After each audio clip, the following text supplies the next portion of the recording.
Hi everyone. Recently at the Albany New Year's Tournament, I had the opportunity to play former world champion Wellington Jagere.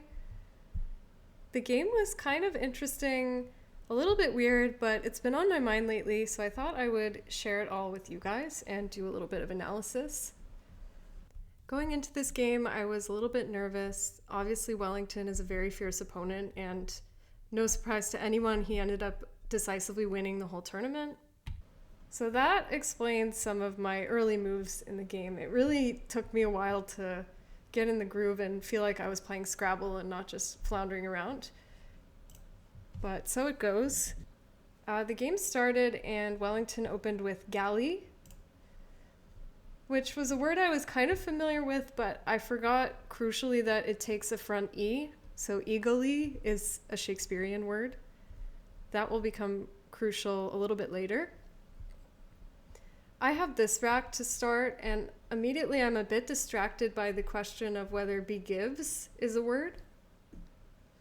It is not, and luckily I dismissed that, although without knowing eagerly, I don't think it really would have fit anywhere. I have kind of middling options here. If I was more centered, I probably would have found vibey, or even beigey is a word, I'm pretty sure. Yeah, something like veg was off the table, obviously, because I didn't know the hook. But instead, I play bilge, which is just kind of a worse version of beigey. It doesn't score as much, and it opens up a hook in a double-double lane.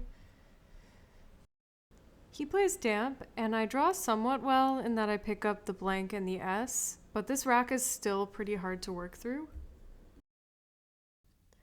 If I had been more centered, I would have maybe realized what I was supposed to accomplish on this turn, namely balancing the rack, holding on to my E, and ideally setting up another lane for my S so that I don't have to play damps, opening up a triple. I'm pretty sure galley doesn't take an S. I wasn't going to put an S on it. And yeah, it needs to be IES to be plural, so that's not a lane for me. And if I had reasoned clearly like this, I probably would have landed on fave, which looks pretty good. I think there's also a case to be made for something like faves, just because the two S's aren't so great together. But either of those options would have been good. Unfortunately, I felt stumped here, stared into the abyss for way too long, realized that I was getting low on my clock compared to Wellington, and just made a random move that scored something. I played FE, which is a blunder. It's really pretty bad. It just relies on me getting so much help from the tile bag, which I did not end up getting. But what can you do? He bingos with air rates, and then here I am in another tough spot. So I see that I have a bingo of viscous with the U, but there's no place to put it. And what I don't know is that viscose is also a word, and that of course would fit with eagerly, but as we mentioned before, I was not spotting that spot. So what can I do here? One option is to use my blank to play something like Clovis, which is a Stone Age fluted point on stone tools. I did not know this word. I could have also played Voices, but I didn't really like that option in that it still keeps open this other hotspot, and it uses my blank, which I just felt like I was going to need being at a deficit. One of the experts I was looking at this game with later on in the tournament mentioned something fun like Avi's, just setting up my O for a Viso. Wellington might have sniffed this out or used it himself since there's still a lot of O's in the pool, but it's a fun idea. Instead, I make a very, very sad play. I end up playing So here, and I was just trying not to crack up to myself at this point because from the outside it just looks so bad. I'm using my S for 14 points, playing off 2 tiles, not really accomplishing all that much. I thought to myself, wow, I must really look like I'm terrible at Scrabble.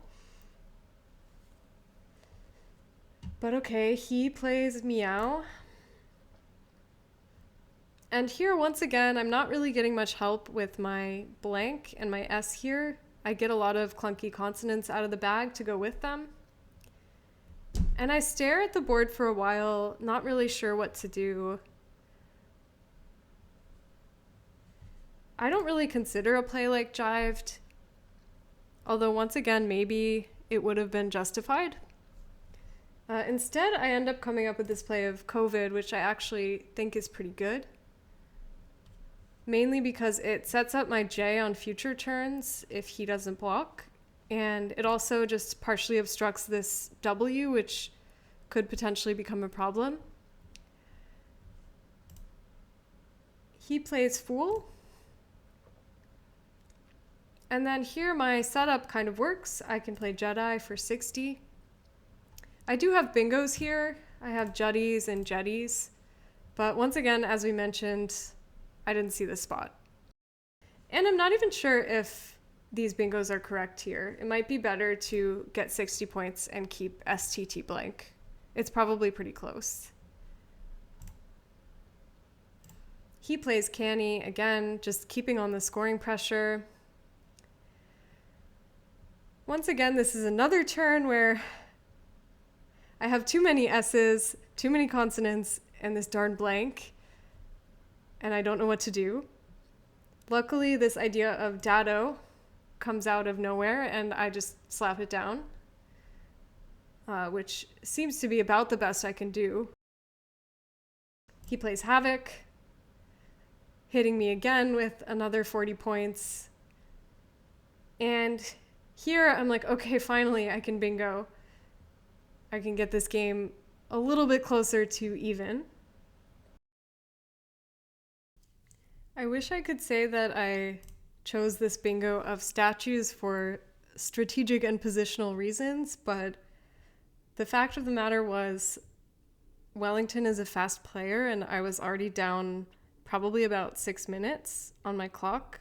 I had more than 6 minutes, but I was down 6 minutes compared to him.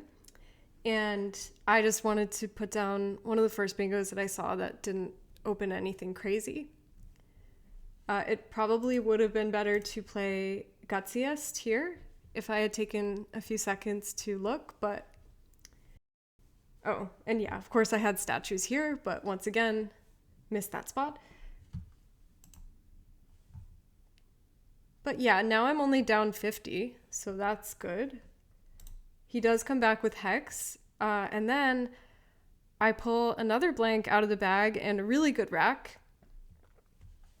I once again just play Geoidal pretty quickly because it scores a lot and seems great. I had Godisha here for 91, which I imagine that he probably saw I had too, so that's always a little bit embarrassing to be playing imprecisely. But yeah, this is just, you know, the difference between experts and 1400 rated players. I felt like I was under so much pressure that I didn't have the calmness of mind to go through every letter of the alphabet and make sure that I was maximizing my score here. I just, you know, played the bingo that I saw that I thought would maybe get me back into the game. And this was a very strange moment. So he puts down non-king and I say hold. He doesn't hear me at first because I probably say it very timidly because it feels weird to be holding the world champion. But this word looks weird to me. So when he starts to grab the bag, I say hold more aggressively and then end up challenging this word. And what do you know? It actually comes back invalid. So I'm in disbelief at this point. I'm on turn and I'm in position to possibly tie up this game. I'm feeling like my winning chances aren't amazing, but they're looking a lot better than they did at the beginning. But here I make another crucial mistake.